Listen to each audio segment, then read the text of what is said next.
भोजपुरी फिल्मों से जुड़ी चटपटी और मसालेदार खबरों को देखने के लिए हमारे चैनल भोजपुरी फिल्मी तड़का को अभी सब्सक्राइब करें और चैनल से जुड़ी किसी भी वीडियोस को मिस न करने के लिए बेल आइकन को प्रेस करें।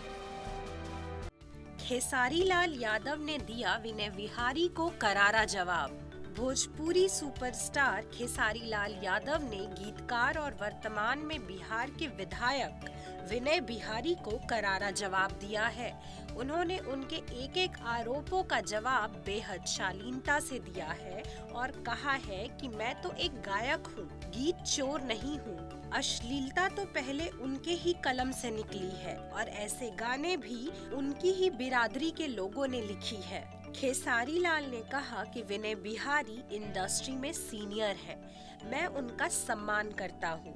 उन्होंने मेरे ऊपर अपने मन की भड़ास निकाली है, जिसका जवाब जनता ने उन्हें दे भी दिया है। विनय बिहारी द्वारा लौंडा नाच के बयान से आहत खेसारी लाल यादव ने कहा कि नाच क्या गुनाह है। मुझे लगता है कि वह भी एक कला है। जब अमित जी यानी अमिताभ बच्चन ने मेरे अंगने गाने में साड़ी पहन डांस किया था तो वे गलत हो गए। भिखारी ठाकुर भी नाच ग्रुप से आते थे तो क्या वे भी गलत थे?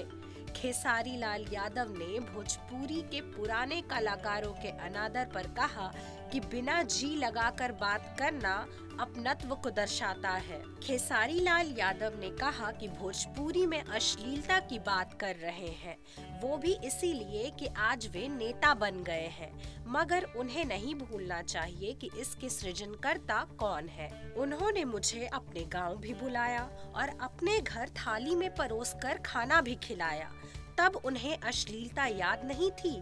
उन्होंने विनय बिहारी के पीएम और सीएम वाले बयान पर कहा कि मुझे प्रधानमंत्री और मुख्यमंत्री बनने की क्या जरूरत है, जनता हमें प्यार करती है, हम जनता रूपी श्रोता को भगवान समझते हैं। अगर नेता बनना भी है तो हम जनता के बीच जाएंगे और उनसे सलाह मशवरा लेंगे। जनहित में तो जो काम होगा करेंगे, ये तो बाद की बात है, लेकिन हम बस इतना कहना चाहते हैं कि उन्हें इस बार चुनाव में पता चल जाएगा, क्योंकि जिन कलाकारों को बुलाकर वे चुनाव जीतते हैं आज उनके बारे में ही अनाप शनाप बोल रहे हैं। खेसारी और काजल राघवानी के ऊपर आरोप लगाकर विनय जी ने गलत किया है, जिसका जवाब हमारे दर्शक दे चुके हैं। भोजपुरी फिल्मों के हर एक अपडेट्स जानने के लिए स्टे कनेक्टेड विद भोजपुरी फिल्मी तड़का।